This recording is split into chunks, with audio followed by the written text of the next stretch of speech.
네, 오늘 하루 함께 통독하실 말씀은 느헤미야 1장부터 6장까지인데 그중에서 이 시간 함께 살펴볼 말씀은 느헤미야 4장 1절부터 6절까지의 말씀입니다. 느헤미야 4장 1절부터 6절까지의 말씀 한 절씩 교독하신 후에 마지막 절을 함께 읽도록 하겠습니다. 제가 먼저 읽겠습니다. 산발랏이 우리가 성을 건축한 다음을 듣고 크게 분노하여 유다 사람들을 비웃으며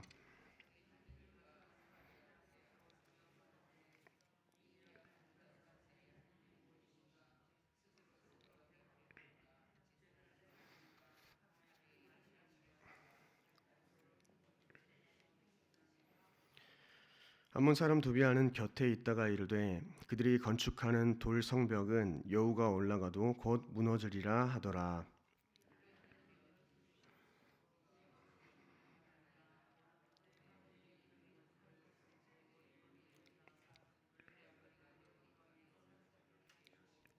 주 앞에서 그들의 악을 덮어두지 마시며 그들의 죄를 도말하지 마옵소서.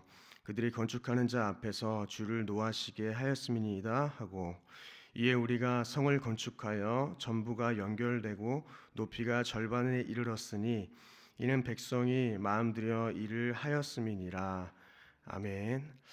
네, 느헤미야는 1장부터 7장까지 이 느헤미야의 귀환과 그리고 예루살렘 성을 대적의 침략으로부터 지키기 위하여 성벽 재건에 대하여 집중적으로 보도합니다. 그 가운데 1장부터 2장까지는 느헤미야가 예루살렘 성의 그 회파 소식을 듣고 귀환하여서 성벽 재건을 준비하는 사실을 기록하고 있습니다.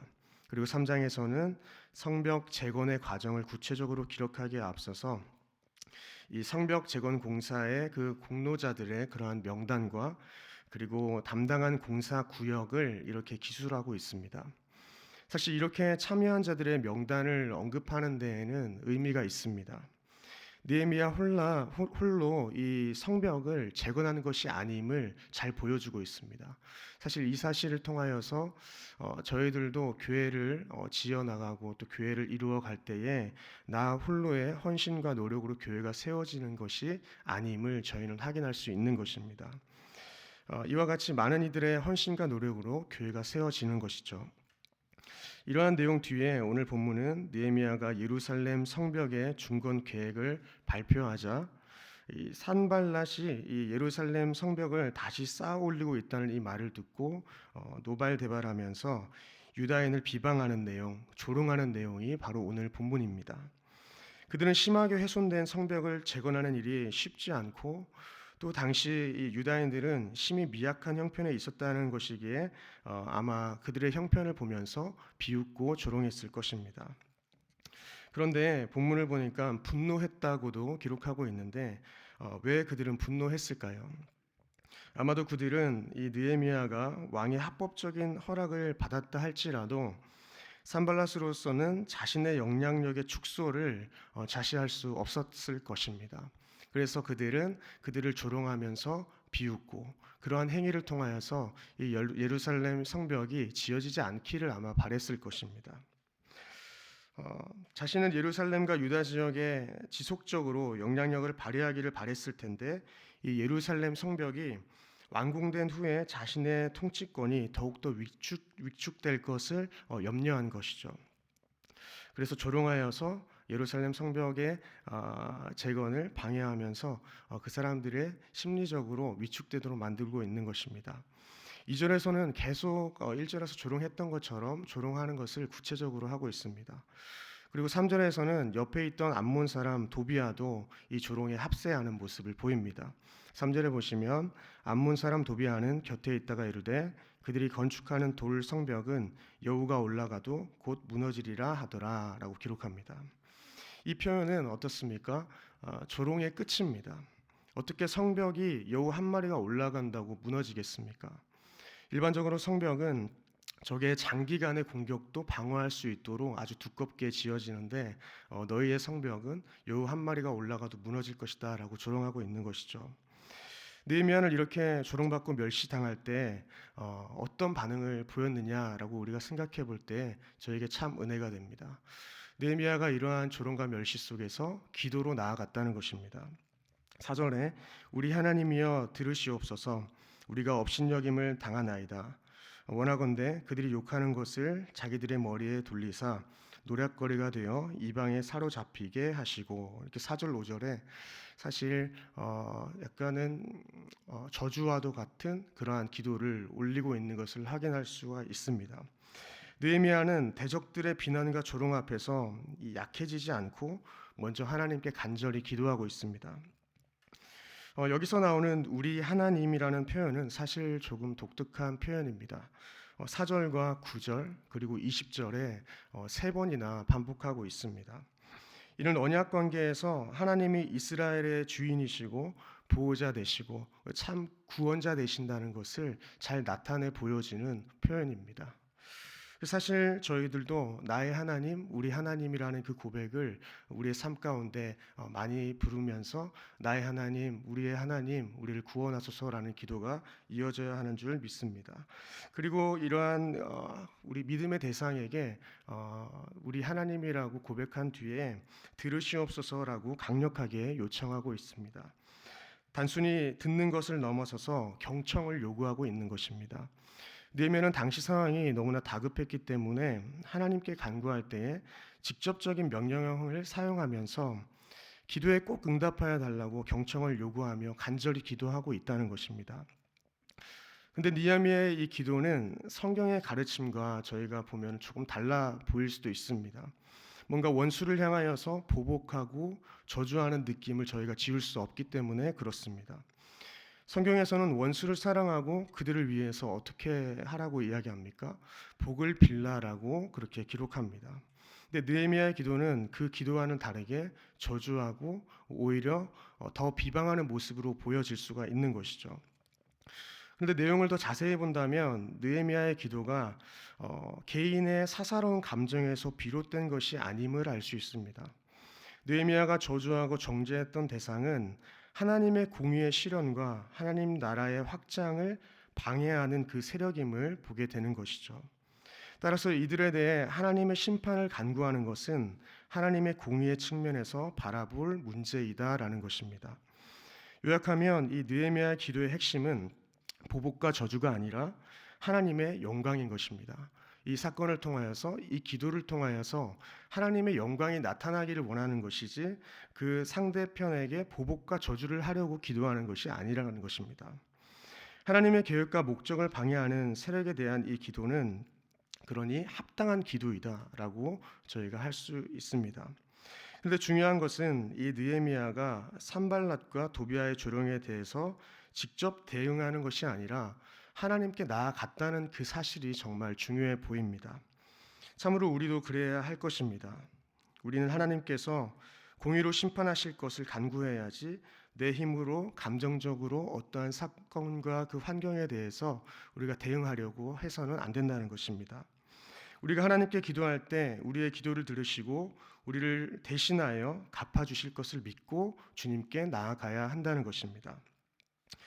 성경은 친히 원수를 갚지 말고 하나님의 진노하심에 맡기라고 기록하고 있습니다. 원수에게조차도 감정적으로 대응하지 말고 모든 것을 공의로우신 하나님 아버지께 맡기라는 것입니다. 여러분, 저희가 하나님 아버지께 맡긴다고 할 때 어떤 말씀을 생각해야 하겠습니까? 잠언 20장 22절을 보시면 너는 악을 갚겠다 말하지 말고 여호와를 기다리라 그가 너를 구원하시리라 라고 기록하고 있습니다. 우리가 악을 악으로 갚는 것이 아니라 주님께 맡기고 기다리면서 주님이 어떻게 구원하시는지를 보라는 것입니다. 이것이 성도의 선입니다. 선으로 악을 이기는 방법이 바로 기도라는 것이죠. 그리고 하나님께 맡기고 저희는 기도하고 기다린다는 것입니다.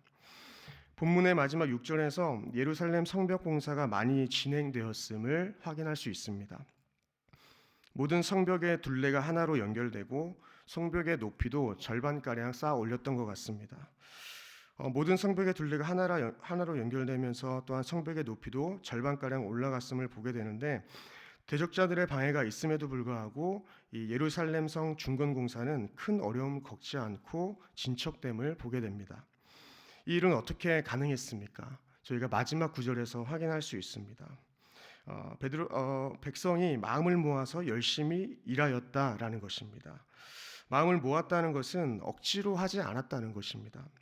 베드로전서 5장 2절의 기록을 보면은 너희 중에 있는 하나님의 양 무리를 치되 억지로 하지 말고 하나님의 뜻을 따라 자원함으로 하며 더러운 이득을 위하여 하지 말고 기꺼이 하라라고 명시하고 있습니다. 우리가 마음을 모아서 주님의 일을 할 때에 이 명심할 것이 바로 이 말씀입니다. 억지로 하는 것이 아니라 자원한 마음으로 기꺼이 하나님께 헌신하고 나아가야 한다는 것입니다.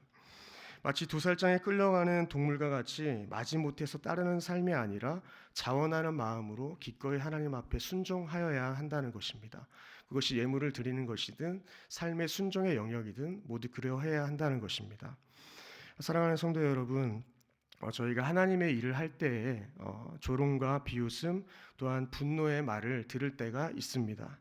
그러나 우리가 기억할 것은 하나님의 교회가 반대 없이 세워지는 법이 없다는 것을 기억하셔야 합니다. 참된 교회일수록 마귀의 숱한 반대에 직면하게 된다는 것입니다. 누군가는 효율적이지 않는 나의 봉사를 낮게 평가하고 비웃고 잘못하고 있는 것 아니냐고 분내면서 나무라기도 할 것입니다. 또한 교회를 세우는 일에 열심히 헌신하며 나아가는 나에게 세상 사람들은 그럴 시간이 있으면 더 발전적인 일들을 해보라고 가르치기도 할 것입니다. 때로는 사역과 봉사는 그렇게 하는 것이 아니라고 악한 말로 나에게 나와서 가르치기도 하고, 또한 세상 사람들은 그렇게 열심히 믿는데 너희는 왜 너의 삶의 모양은 그것밖에 안 되니? 라고 조롱할 때도 있을 것입니다. 또한 저희가 태신자를 작정했는데 이 태신자에게도 우리가 조롱의 말, 반대의 말, 또한 멸시의 말을 들을 수도 있을 것입니다. 그런데 이러한 때에 우리들은 그 사람에게 직접 나아가 대응하지 말고 오늘 본문과 같이 느헤미야와 같이 그러한 조롱 앞에 하나님 앞에 나아가 엎드리는 저와 여러분들의 모습이 되기를 소망합니다. 주님의 공의로움을 믿고 기다리고 또한 기대함으로 날마다 주님 앞에 나아갈 때에 주님께서 그 삶을 가장 아름답고 선하게 인도하실 줄 믿습니다. 이것이 믿는 자의 합당한 모습인 줄 믿고 저와 여러분들의 삶이 날마다 주님을 가까이 하는 것을 기뻐하고 즐겨하는 저희들의 모습이 되기를 바랍니다. 하나님의 교회가 세워지는 일은 단순히 좋은 일이 아닙니다. 이는 영적인 일입니다. 그러니 영적인 분별력을 가지고 저희가 함께 기도해야 한다는 것입니다. 오늘 본문은 아니지만 이 17절과 같이 이스라엘 자손들은 예루살렘 성벽 재건이라는 시대적인 사명에 온 힘을 기울이면서도 동시에 대적들의 공격에도 만전을 기하였음을 이후 본문에서 확인할 수 있습니다. 우리도 주님 주신 사명을 감당하면서도 우리가 영적으로 깨어서 우는 사자와 같이 우리를 삼키려 하는 자들과 맞서서 말씀과 기도로 오늘 하루를 무장해야 할 줄 믿습니다. 원하기는 주님의 나라가 세워지는 일 앞에서 우리 모두 영적으로 깨어 있어 억지로나 인색함이 아니라 우리의 삶에서 기꺼이 헌신하며 모든 일을 내가 먼저 해결하지 않고 기도로 나아가 날마다 승리하는 저와 여러분들 되기를 주님의 이름으로 축원드립니다. 함께 기도하시겠습니다.